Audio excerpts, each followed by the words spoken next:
guys looking at that in terms of a real enabler? Because if you look at investment into solar, this is becoming just insane. But also some of the commoditization and using the energy to produce commodities, just because that really has lit a fire here in the US, and I'm sure you guys have some really cool stuff to say about it.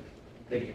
I feel like we almost tackled that, Mike. Do you want to go for it? Yeah, the IRA is a complete game changer for the energy industry. We, at Plural, we have a thesis that this stuff is just too complicated. You know, people don't understand the difference between a ITC and PTC tax credit, or a REC, or a carbon credit. But people understand dollars. And so what we do at Plural is we essentially work with our renewable energy partners to convert all of the benefits of the IRA to additional yield to our customers. In the future, we might support tax credit trading and things like that on chain. But right now, what the IRA does is it makes it easier to build renewable energy projects, and it makes it a higher yielding financial product for the investors that we work with. So it's a huge tailwind.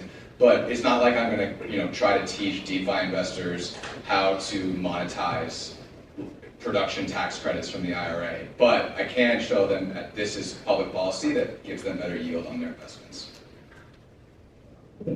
I'll add, on top of that, the IRA is broadly covers green energy, and it significantly, covers a significant amount of assets outside of solar itself. Actually, when we launched Daylight and raised our initial seed capital, the IRA wasn't even a thing.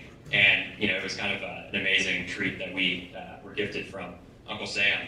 And not just solar has had tax credits forever. It was at 26% tax credit. That's been increased to 30%. That now also includes batteries. So batteries now also have a 30% tax credit. That increases up to 80% depending on certain parameters that need to be fulfilled. It also covers things like heat pumps, energy efficiency, up to $14,000 per home.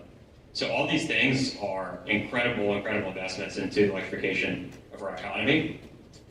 But as Adam pointed out, they're quite difficult for consumers to navigate. And so one of the big things we do is abstract all that away for the customers and help them monetize those in the easiest way they possibly can. The other side that's really difficult is some of them are rebates, some of them are tax credits, some of them are tax deductions, and all those things are very different. So while there's a lot of opportunity for consumers and for enterprises, it's incredibly difficult for them to navigate. And so I think the big opportunity for all of us is to not just be partners in their electrification, but partners on the financial side as well. Yeah, so, obviously the IRA is an enormous tailwind for, pretty much everyone on this panel, right? It literally moves markets. But I think there's sort of a hypocrisy to the thing, which is it puts a lot of projects that are not organically in the money, right? And so for us, what we're solving for is, if there's an IRA, great, it supports our business. If there's not, we still want to have a profitable business, right? So, we built technology that ensures that battery projects are in the money from the start. With that said, there's a bunch of interesting tailwinds for our business here. Obviously, support of renewable projects, support of storage with PTC, the ITC. But what you'll see, right, is there's all this incentive to bring new capacity online.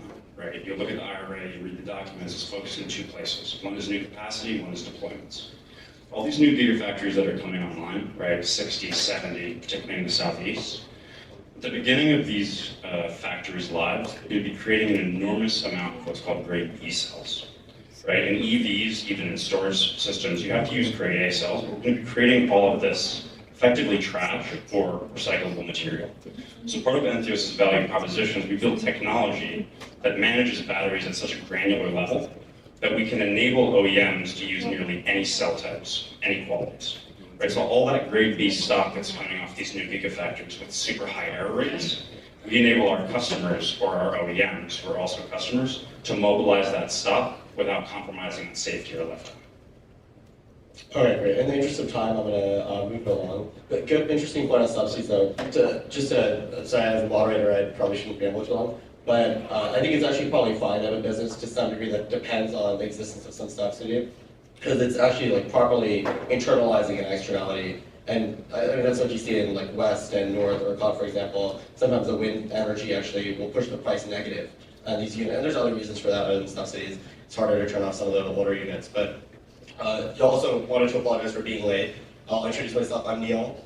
I'm the founder of Eclipse. And we effectively turned Solana into an Ethereum L2. So that's what we do.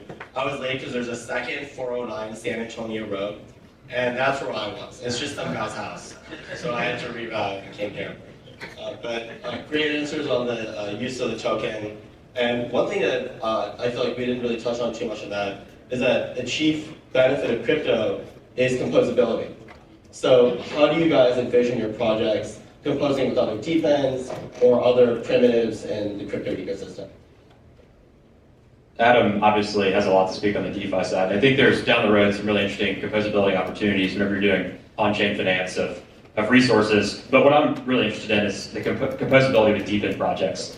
And so something we haven't publicly announced yet, but we are announcing pretty soon, we announced this room now, is our hardware meter that takes the full energy consumption profile of the home will be running on Helium IoT, and we're working with the Helium Foundation on that right now, which is incredibly fascinating that a network that's built by just a broad collection of people will actually be operating a core primitive of our virtual power plants and what we use to operate our energy network on the grid. We're also composing with Demo and the APIs they're building, the data marketplace they're building around vehicle data. Electric vehicles are the single largest source of load growth over the next few years, and they're also incredible resources for the energy system if you can orchestrate them correctly. So at Daylight, we're integrating both with Demo and with Helium to really build a better energy system and a better experience for all of our customers. Yeah, so for us, I feel like everyone anticipated there to be composability with some of the protocols in this room, but perhaps did not expect there to be composability across the protocols in this panel. So what we're announcing as of today, Blockworks article just went live, is a partnership with Atom and Plural Energy. We're partnering up to tokenize and securitize pools of smart batteries. An initial pool looks like it'll be Norwegian-based with offtake to a public Norwegian company, and we couldn't be any prouder to be working with Adam and his team.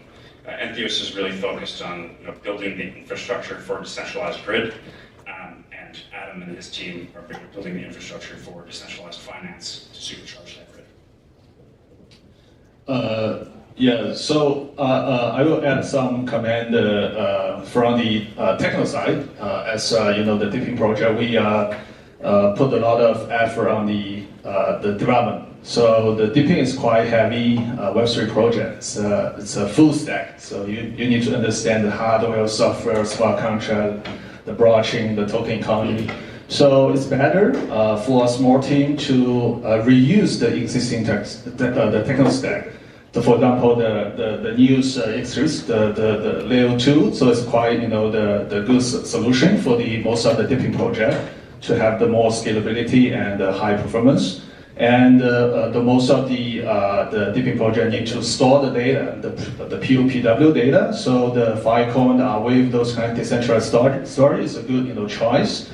And we also see the some the Web3 company try to build the DePIN enable, for example, like the IoTex have the very perfect the Web3 streamer to have the DePIN project to build that product, the MVP in the short term, and the privacy preserving is also the hot topic for all the DePIN project. How to make sure the data collect from every country can follow the privacy preserving and follow the original the policy.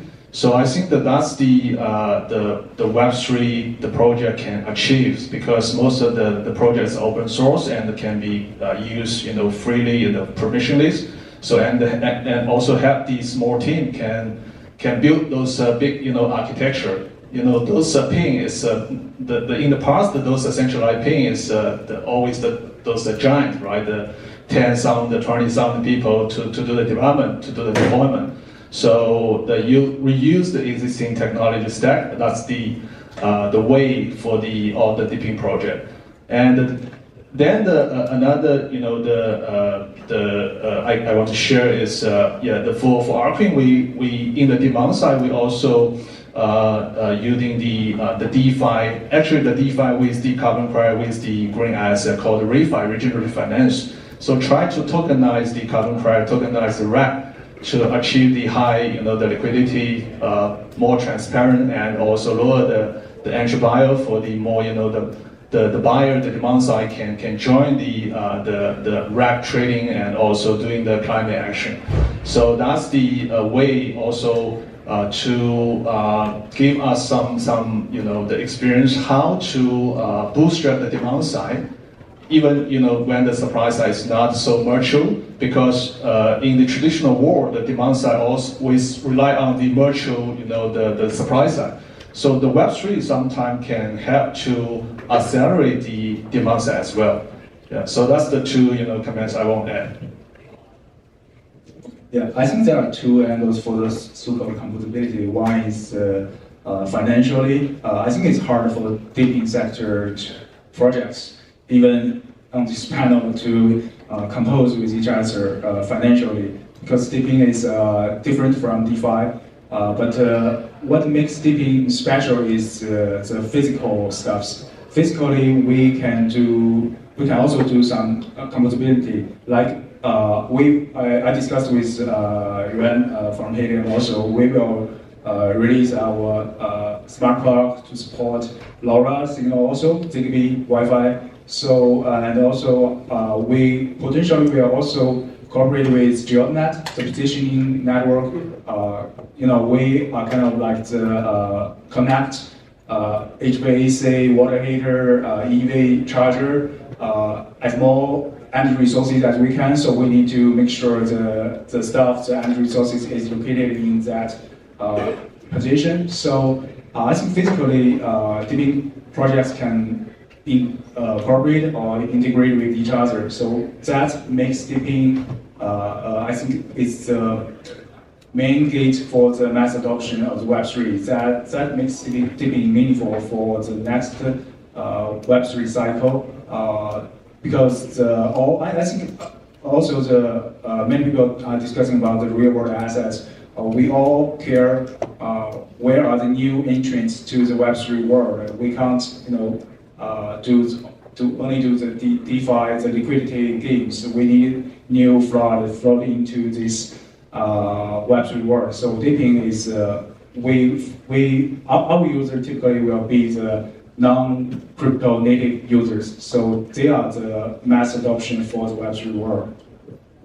I'm gonna just ask one last question. We have to keep it quick because I know we're short on time. But I wanted to personally get to something because I'm just the most curious about this, and it's grid stability, which I feel like is pretty much like the biggest theme, or maybe it's my bias from a trading perspective. I used to be in quant in the power group, but basically, like with the growth of demand and the rise of renewables, just this makes the grid very unstable. And it's great to see guys working on batteries in particular, some folks on solar. But how do you view your projects in terms of grid stability, and what does the impact look like? All right, I'll go first on this. I guess I'll start with just a quick thing on the composability piece. Composability is our business. When we work with a renewable energy company, we tokenize their equity, file it with the SEC, and do an on-chain equity offering. And because of that, that essentially serves as the wedge into DeFi for that renewable energy project. In the future, we'll support lending pools against those tokens, decentralized power purchasing agreements, on-chain RECs and carbon credits, and more. And so composability is what we do, and we're so proud to be working with Entheos on this first project because they're essentially creating this supercharged asset, like the most efficient, productive, and financially lucrative battery. And the only place that you'll be able to invest in that asset is on-chain through Plural. And I think that's going to be an important part of the energy transition. When it comes to grid stabilization, obviously a lot of my focus is on the capital markets and the project finance that supports the clean energy transition. And there's a trend right now that most of the capital in the grid in grid finance is flowing towards massive projects. We talk to a lot of our partners on the renewable energy side, and we hear that oftentimes the investors in the space are pushing them to build bigger and bigger and bigger projects. And that's not really what the theory of a decentralized grid was supposed to be. Like every one of our rooftops was supposed to be a power plant. And so what we're essentially doing is we're building a decentralized financial market to support a decentralized grid that will then create more stability. So I'll pass it on. So for the grid stability, as I showed in my slides, currently the biggest challenge for us to onboard more renewable energy is instability caused by the renewable energy. So if we want to solve climate change, we need to solve this problem. So that brings me here to try to use DePIN model to incentive more people individually. Even you are no matter you are in apartment or in household or just plug your appliance in your office, in your factory, you can use our hardware to plug your appliances into the stop power network, and then we can coordinate or orchestrate all these different types and locations and resources to when it reaches to kind of localized network effect, then we can deliver this flexibility to the power grid. So I think that's what we are doing through this demand response angle to provide the stability to the power grid.